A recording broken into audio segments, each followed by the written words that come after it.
Buenos días, amados hermanos. Vamos a compartir hoy día el mensaje que tenemos preparado y este mensaje está prácticamente enfocado en lo que es la santidad de Dios. Ese es el título del mensaje que hemos previsto para el día de hoy. Está basado en Levítico 27:8, donde dice, pues, en el versículo 7, santificaos pues y sed santos, porque yo Jehová soy vuestro Dios y guardad mis estatutos y ponerlos por obra. Yo Jehová que os santifico. Ese es el texto de la escritura que nos va a guiar en este mensaje y que propende a desarrollar lo que se llama la santidad de Dios. Bien, como siempre, el temario va a estar dividido en un contexto, en un cuerpo y una conclusión, ¿no? Siempre siguiendo esa lógica de desarrollo y esa lógica deductiva de análisis donde vamos a ir de lo general hasta lo particular y lo conclusivo. Entonces, vamos a continuar con eso y en base al versículo dado. Bien, primero veamos un poquito del contexto, ¿no?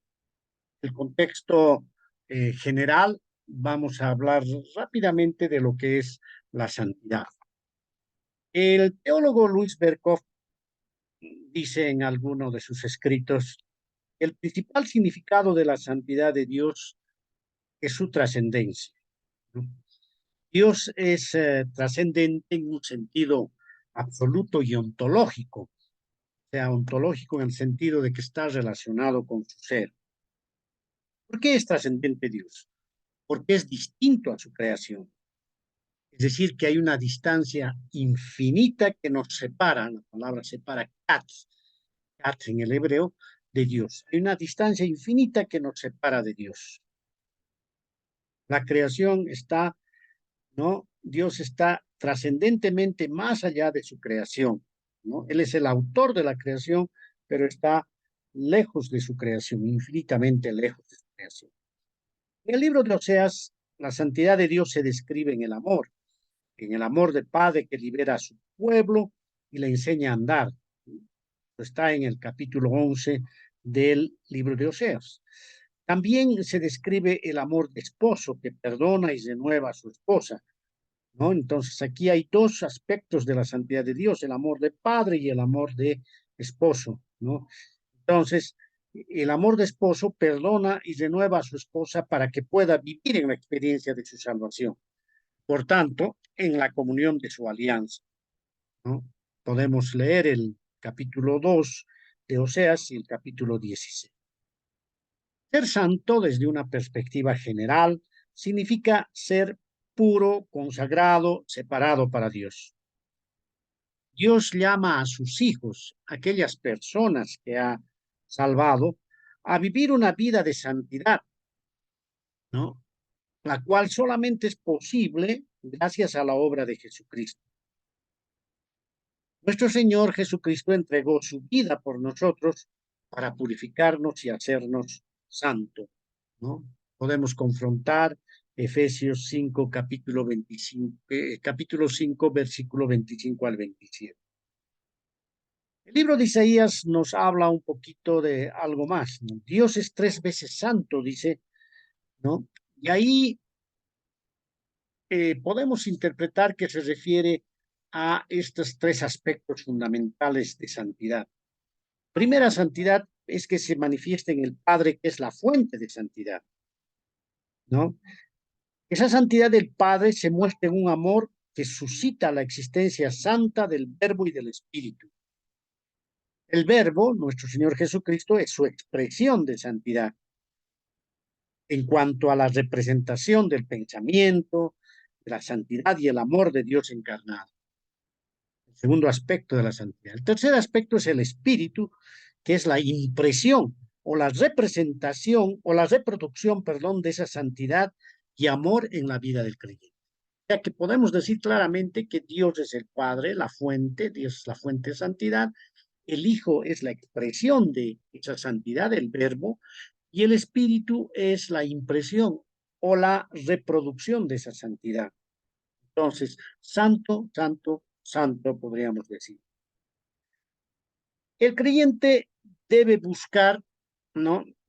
Buscar vivir, llevar una vida santa, vivir y llevar una vida santa.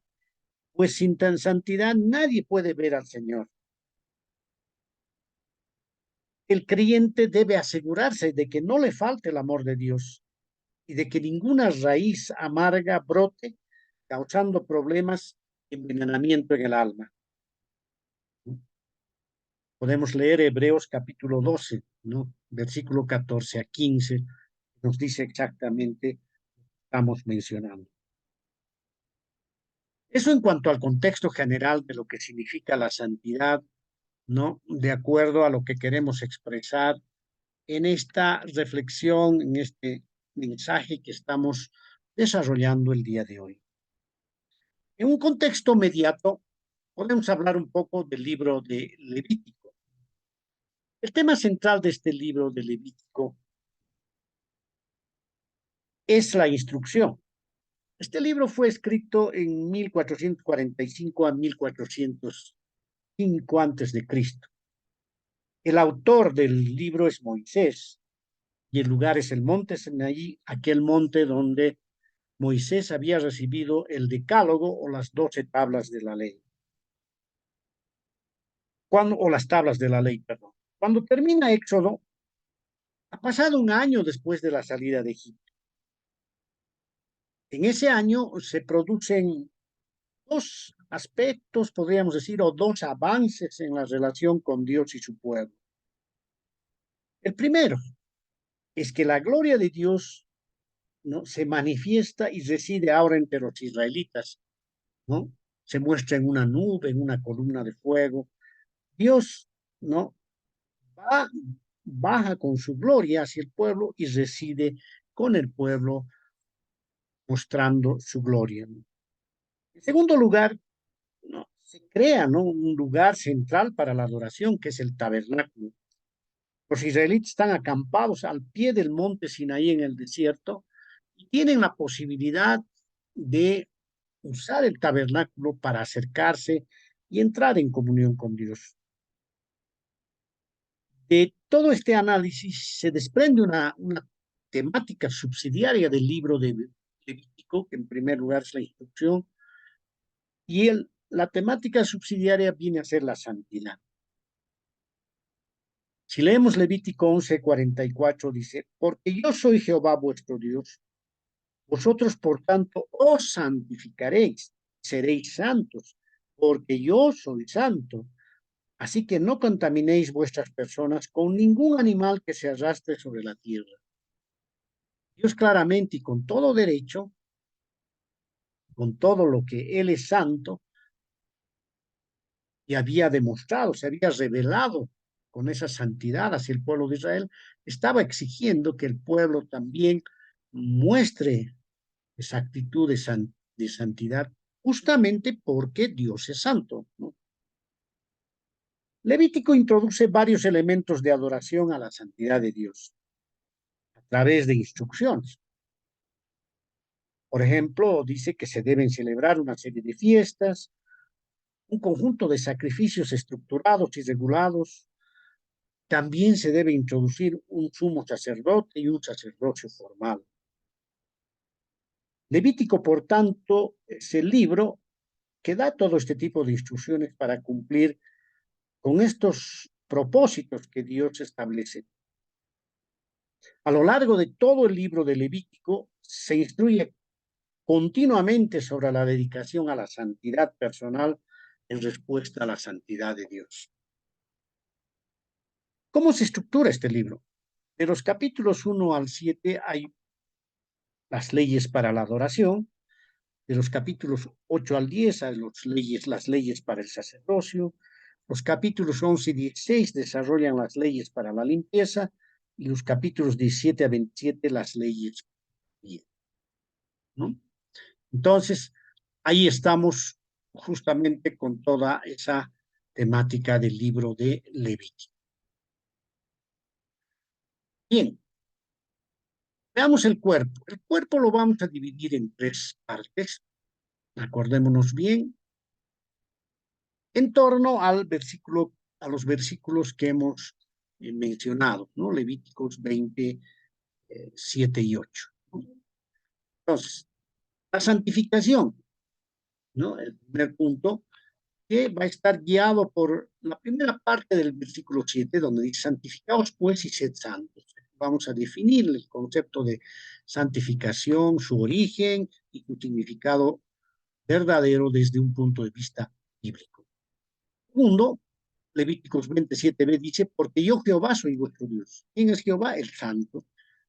En el primer punto tenemos la santificación y el segundo punto, santo. Tercero, tenemos el sentido de esta santificación, que lo vamos a encontrar en Levíticos 28, y dice, guardad mis estatutos, ponedlos por obra, yo Jehová que os santifico. Entonces, en base a ello, empezamos a desarrollar el primer punto, que es la santificación. Primero, quisiera que podamos centrarnos en buscar el origen de esta palabra, ¿no? El origen bíblico de santificación. Y nos vamos a ir al libro de Génesis, que es el libro de los principios. El libro de Génesis revela el principio del pecado, ¿no? ¿Sí?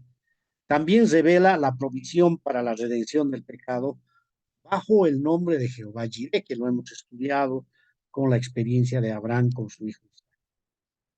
Éxodo, como libro de la redención, exhibe primero el significado de Jehová Jireh, Jehová el proveedor, en el Cordero Pascual de redención. Ahí está relatado toda esa historia del Cordero Pascual, por el cual Israel fue redimido de la esclavitud. Israel, pues, es el tipo de nuestra redención del pecado. Toda esa historia, ¿no? Podemos ver claramente que se manifiesta como tipo, ¿no? De acuerdo a lo que se ha cumplido en el Nuevo Testamento con nuestro Señor Jesús, como el Cordero perfecto que ha dado su vida por nosotros. En Éxodo también se reveló el nombre de Jehová Rafa, como el Dios que sana las heridas y endulza las amargas experiencias, tal cual se dio en la localidad de Mara. Luego viene la revelación de Dios como Jehová Nisi en Refidim, en donde Amalek, el enemigo, se opuso y luchó contra Israel. Dios se muestra como en el estandarte de su pueblo en esa guerra santa. Es un tipo de batalla del pueblo de Dios con un mundo hostil. Fíjense que en todos estos pasajes del Génesis se va manifestando Dios en diferentes formas, ¿no? De acuerdo a su carácter, como el Jehová Jireh, Jehová Nisi, Jehová Rafa, Jehová, tenemos Jireh, etcétera, etcétera. Se va mostrando en las diferentes facetas de su carácter, como proveedor, como sanador, como estandarte, ¿no?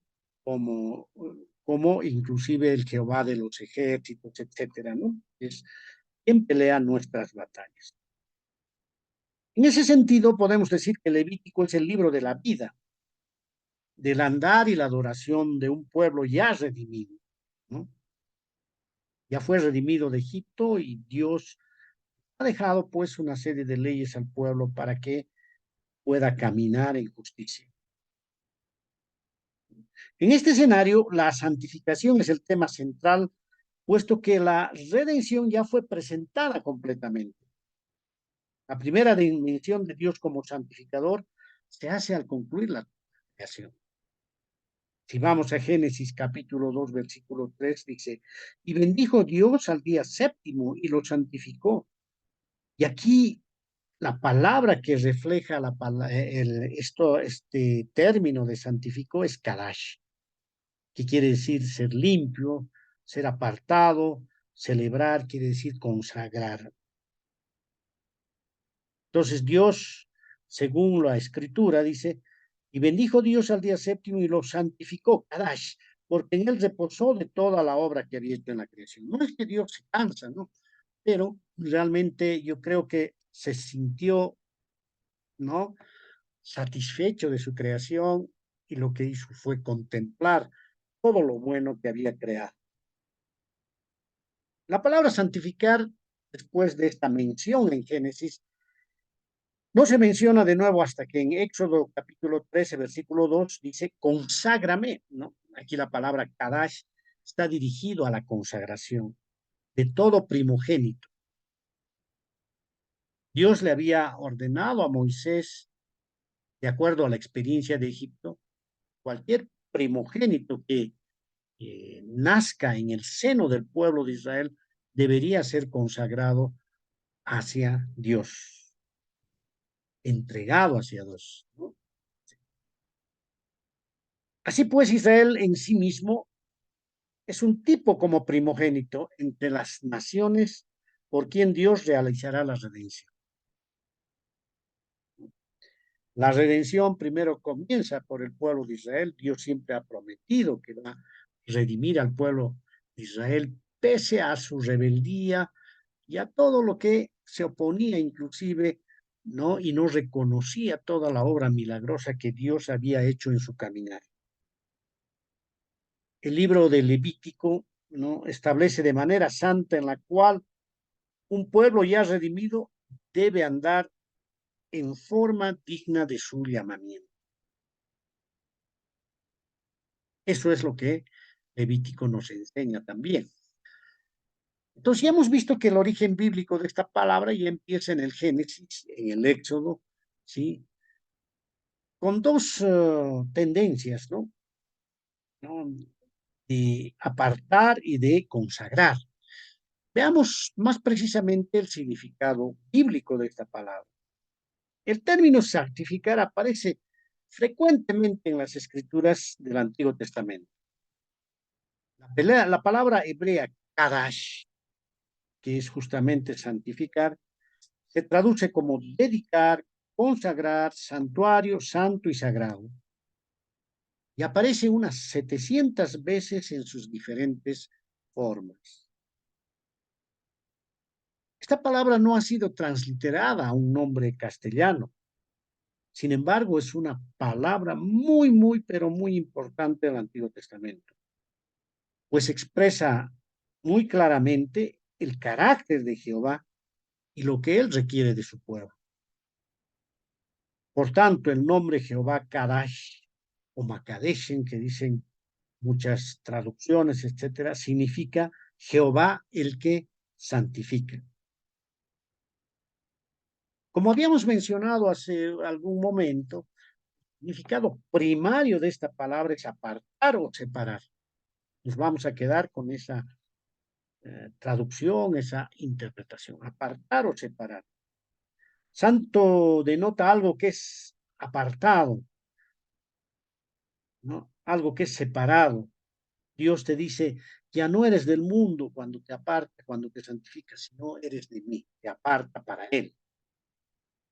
Santificar en ese sentido se aplica también a lugares, ¿no? El campamento de Israel, el monte de Sión, la ciudad de Jerusalén, el altar, el tabernáculo, el templo, ¿no? Son lugares que han sido separados para Dios. Por ejemplo, la palabra templo, que es mikdash en hebreo, ¿no? Significa santuario y quiere decir un lugar apartado para Dios. Entonces, entendamos que desde cierta perspectiva nosotros podemos decir que un lugar santo es aquel lugar que ha sido apartado para la presencia especial y para la adoración a Dios o la adoración de Jehová. ¿Quién es el que santifica? La tierra santa de Jerusalén es una tierra apartada, pero también debemos entender que esta palabra de santificación se usa también para apartar personas.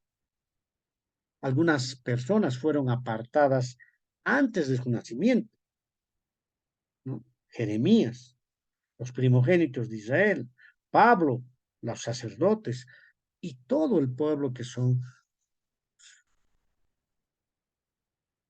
Lo que debe quedar claro es que todas las veces que esta palabra se usa, está relacionado con un contacto con Dios. Por ejemplo, el monte de Jehová de los ejércitos debía ser llamado Monte Santo porque Jehová moraría ahí. Zacarías 8:3 dice, ¿no? Así dice Jehová, yo he restaurado a Sión y moraré en medio de Jerusalén, y Jerusalén se llamará ciudad de la verdad, y el monte de Jehová de los ejércitos, monte de santidad, Kodesh, lugar o cosa sagradas. Ese es el significado de esta palabra, ¿sí? Apartar, separar, consagrar. Bíblicamente, nosotros podemos manejar de esa manera. Una vez que ya hemos visto ese origen de la palabra santificar en la Biblia, que Dios ya lo manifestó en función a su carácter santo, ¿sí? Analicemos quién es el santo, quién es la fuente de esa santidad, ¿no? El santo, porque Dios dice, porque yo Jehová soy vuestro Dios, ¿no? En la anterior parte dice que santificaos, sed santos, dice, ¿no? ¿Por qué? Porque yo Jehová soy vuestro Dios. Entonces, aquí podemos hablar de la santidad de Dios, del Jehová Kadash, ¿sí? Entendamos lo siguiente, ¿no? Si leemos Levítico 19:2, dice, Dios le dice a Moisés, ¿no? Habla a toda la congregación de los hijos de Israel y diles, santos, Kadosh, seréis porque santo yo soy Jehová vuestro Dios. Dios está pidiendo la santidad, ¿no? El Jehová Kadash está pidiendo santidad porque Él es santo. Él no podría pedir santidad si no tuviera ese atributo de santidad. Sería incoherente. Dios es santo en sí mismo. Jehová está apartado de todo lo demás del universo. Ya hemos visto, ¿no? Se asocia con su trascendencia. Deuteronomio 4:35 dice, a ti te fue mostrado para que supieses que Jehová es Dios y no hay otro fuera de él. Primera Samuel 2:2 dice, ¿no? No hay santo como Jehová, porque no hay ninguno fuera de ti y no hay refugio como el Dios nuestro. Entonces, aquí podemos analizar algo bien importante. La santidad es un atributo esencial, directo, ¿no? Subyacente en Dios, está en Él, básicamente, ¿no? Si no hubiera esa santidad, hubiera un desequilibrio, como algún autor dice, ¿no?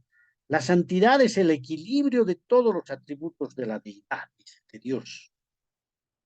El poder sin santidad degeneraría en crueldad. Alguien que tiene poder y no tiene santidad va a ser cruel. Y lo vemos en el mundo. Los que tienen poder se vuelven personas crueles, vengativas. La omnisciencia sin santidad se tornaría en petulancia. Si alguien conoce mucho, se adentra, quiere cierto conocimiento y sabiduría, no tiene santidad, va a volver petulante. La justicia sin santidad generaría en venganza. Solo la justicia que proviene de santidad es una justicia correcta. Todo lo demás, venganza, si no, podemos ver claramente lo que sucede en nuestro. Y la bondad sin santidad sería un afecto apasionado y descontrolado que haría más mal que bien. A veces hacemos bondad sin santidad, ¿no? Esa bondad sin santidad, sin la motivación correcta de santidad, va a hacer más daño que beneficio. Isaías 6:3 dice, y el uno al otro daba voces diciendo, Santo, Santo, Santo, Jehová de los ejércitos, toda la tierra está llena de su gloria. Podemos puntualizar además que al Espíritu de Dios se le llama Espíritu, ¿verdad? Por eso en el Salmo 51:11 David ruega, ¿no? Dice, no me eches de delante de ti, no quites de mí tu Santo Espíritu. Ese es el Jehová Kadash, ese es el Santo, que además esta santidad nos lleva a ver su belleza. ¿Por qué? Todo lo que es perfecto es bello. La belleza es una cualidad, un atributo que nosotros podemos apreciar cuando algo nos agrada a la vista, lo vemos como bello, como hermoso, ¿sí? Como tiene, como que aquello que tiene unos rasgos especiales que nos llenan el alma, nos llenan el espíritu, ¿no? Y nos traen una sensación, un placer de agrado. De esa manera, la santidad de Dios se muestra claramente en contraste con las deidades paganas y las impurezas y la corrupción de su naturaleza y adoración. Si empezamos a comparar lo corrupto de los ídolos, de lo material, Dios que es perfecto es el contraste, ¿no? De todo aquello que es feo, diríamos, y Dios es bello, ¿sí? Dios claramente insta, ¿no? En uno de sus mandamientos, que se manifiesta en Éxodo capítulo 20, versículo 3, y dice, no tendrás dioses menos delante de mí. O sea, en otras palabras está diciendo, no tengas la fealdad, ten la belleza. En contraste con todos estos ídolos, ¿no? Jehová no es corrupto ni en la justicia, ni hace acepción de personas, ¿sí?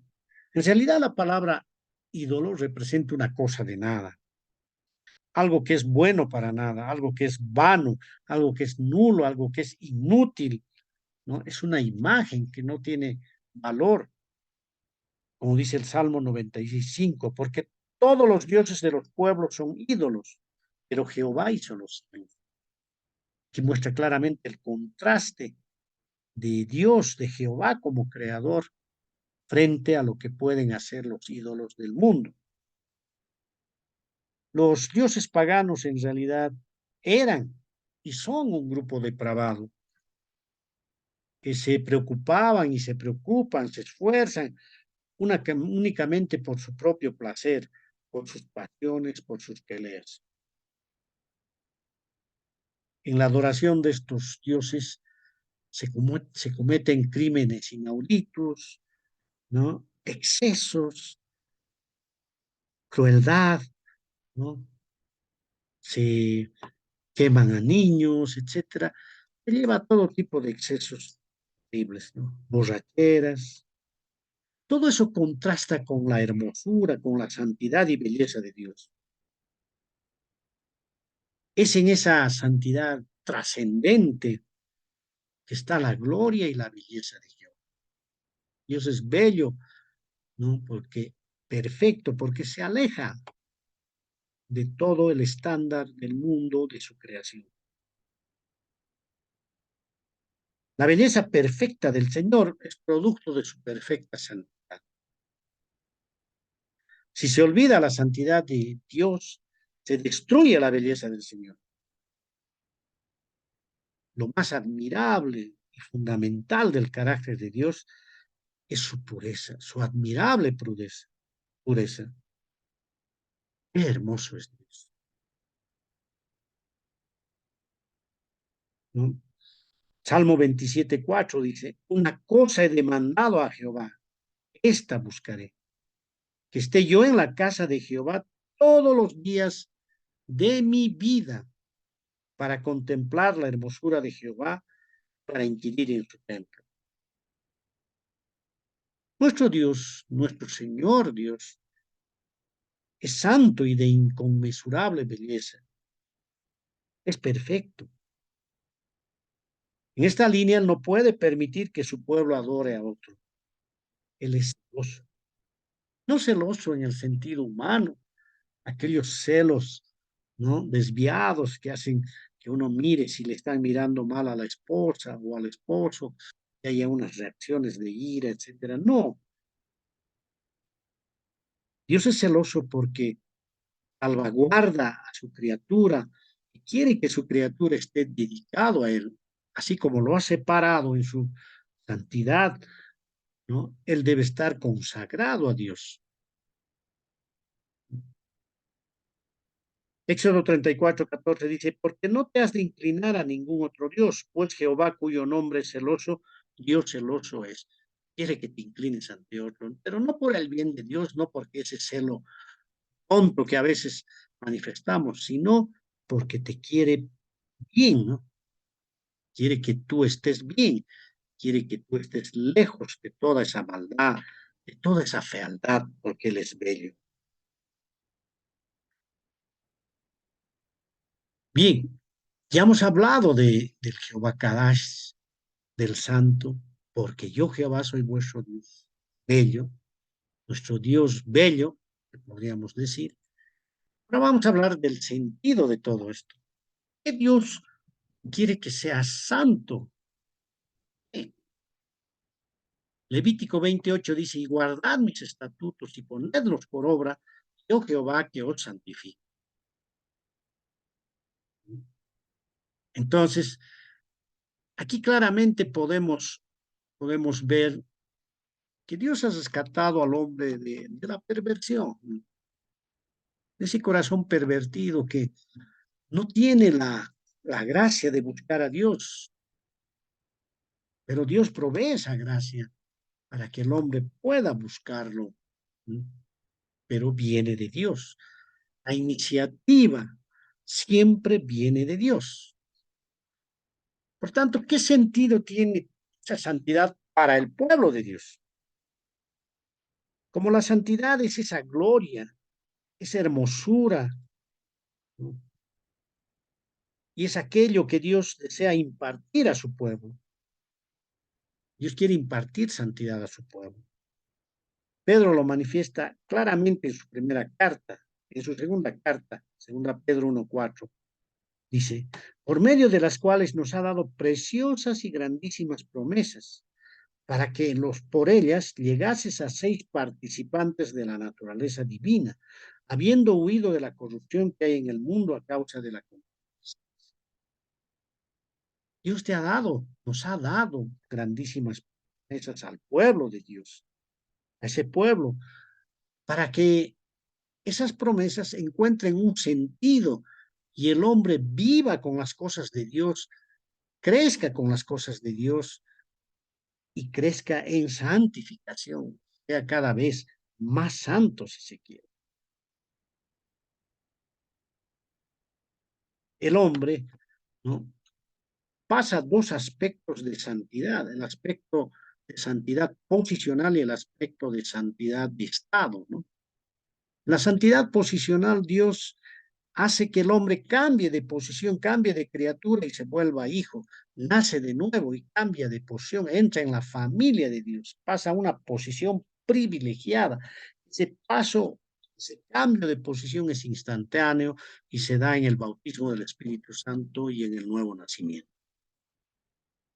Sin embargo, después de haber sido separado ya, ¿no?, y estar con Dios, con esa fe en Dios, el creyente tiene que pasar un proceso de santificación, ¿no?, práctica que se va dando progresivamente, ¿no?, y va creciendo.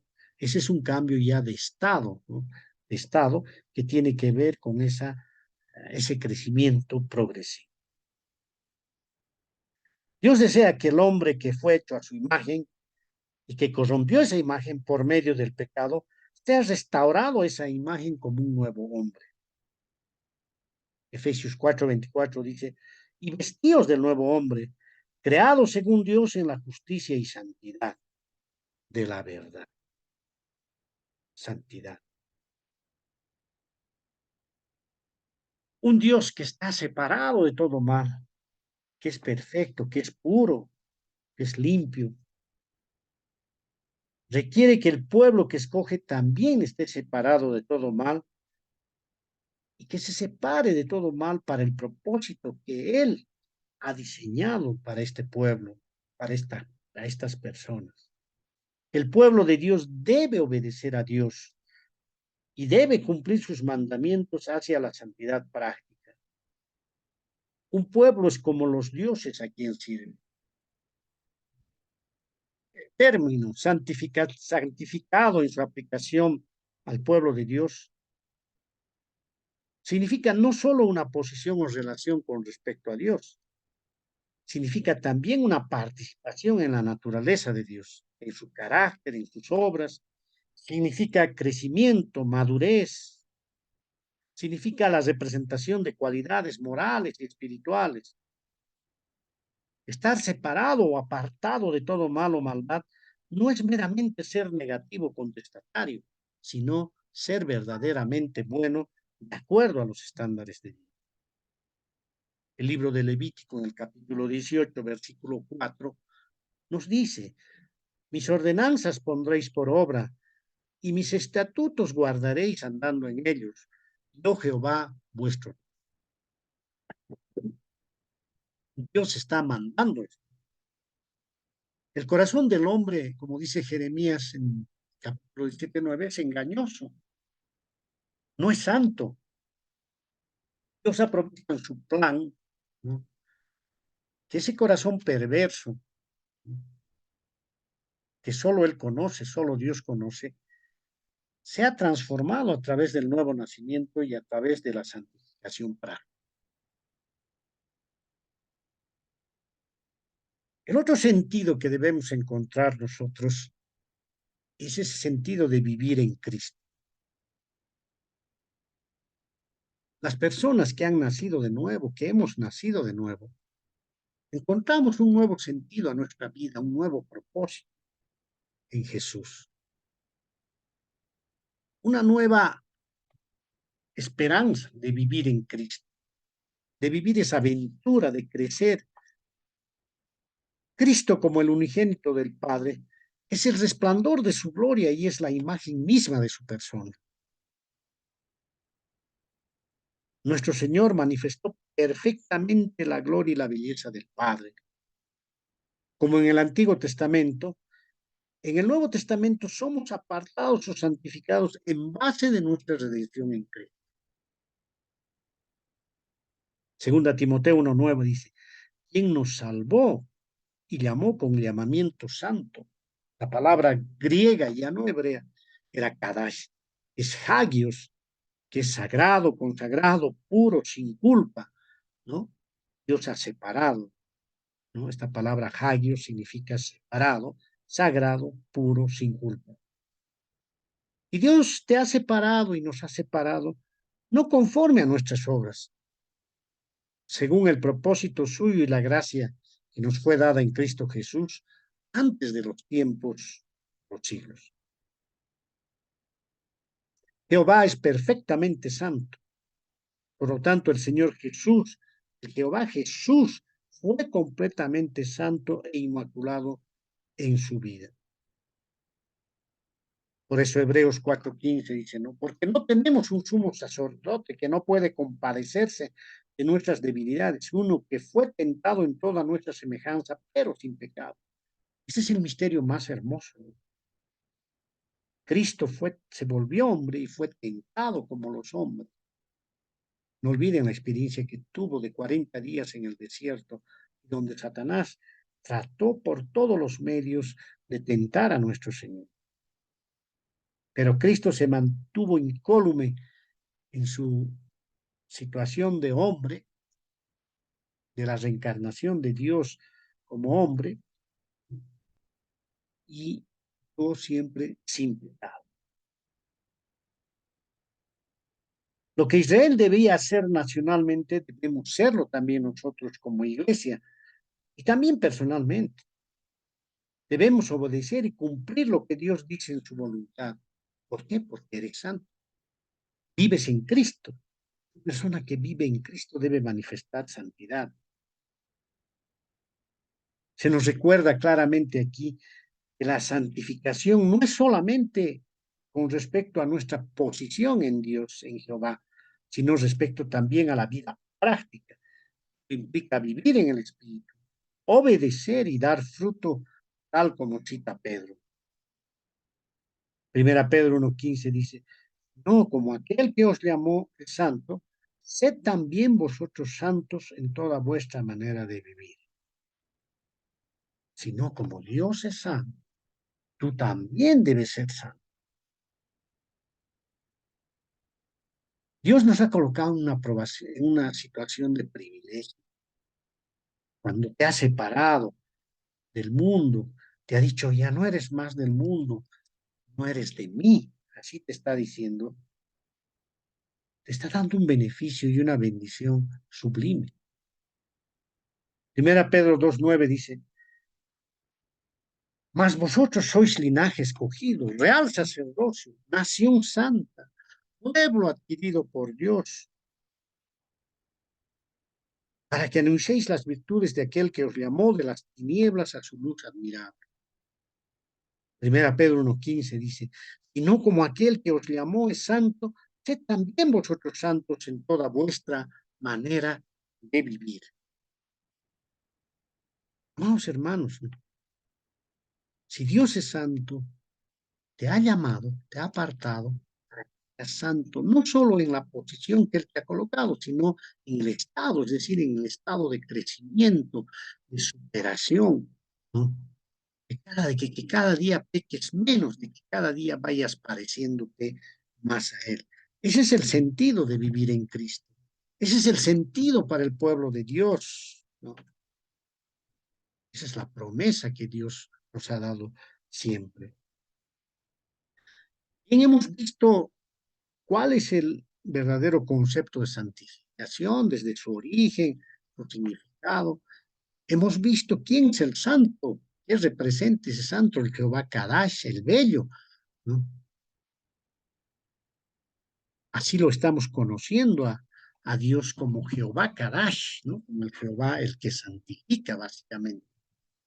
Luego estamos viendo qué sentido tiene vivir esa santidad para el pueblo de Dios y ese sentido de vivir en Cristo. La persona que ha nacido de nuevo, que vive en Cristo, pues tiene que ejercer santidad. Si no ejerce algo está mal, probablemente no ha nacido de nuevo. Tiene que mostrar ese crecimiento de santidad porque su posición ya es diferente. Tiene que actuar como un verdadero hijo de Dios. Conclusión. Podemos decir que Dios es santo y perfecto y decir claramente que uno de los atributos de Dios más importantes es la santidad. Por tanto, como Dios es santo, Él exige a su pueblo que sean santos.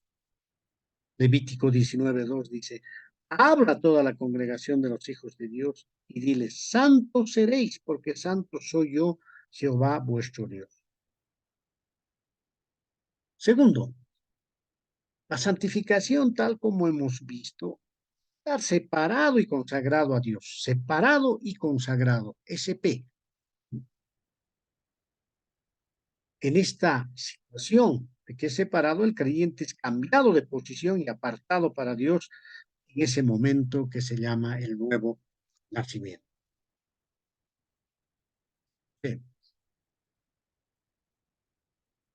Si bien el pueblo de Dios o los que están con Dios, los que han nacido de nuevo, son separados a una posición de santidad, eso implica y viene como consecuencia de que esas personas separadas en santidad posicionalmente deben crecer en un estado práctico de santificación. Esa santificación y crecimiento es un proceso práctico y es responsabilidad del creyente con Dios. Primera Tesalonicenses 4:3 dice, ¿no? Pues la voluntad de Dios es vuestra santificación, que os apartéis de fornicación.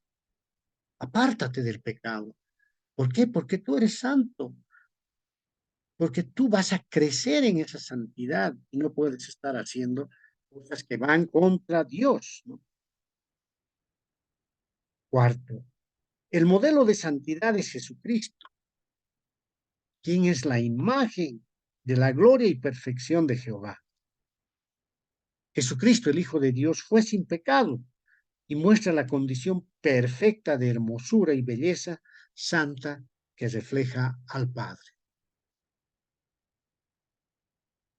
Bien, hermanos, esas cuatro conclusiones, que Dios es santo, perfecto, que la santificación en su significado es estar separado y consagrado a Dios,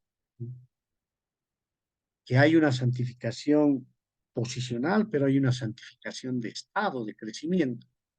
¿Sí? Y que Cristo es el modelo de santidad, es la imagen de la gloria y perfección de Dios, no debemos perderlas. Terminamos con esto, diciendo que el cristiano es colocado en una posición santa por Jehová, pero su responsabilidad es practicar un estado de crecimiento y santificación constante. Pues lo que hemos mencionado, santificación salvífica, digamos, posicional y santificación de estado o práctica. Muchas gracias, queridos hermanos.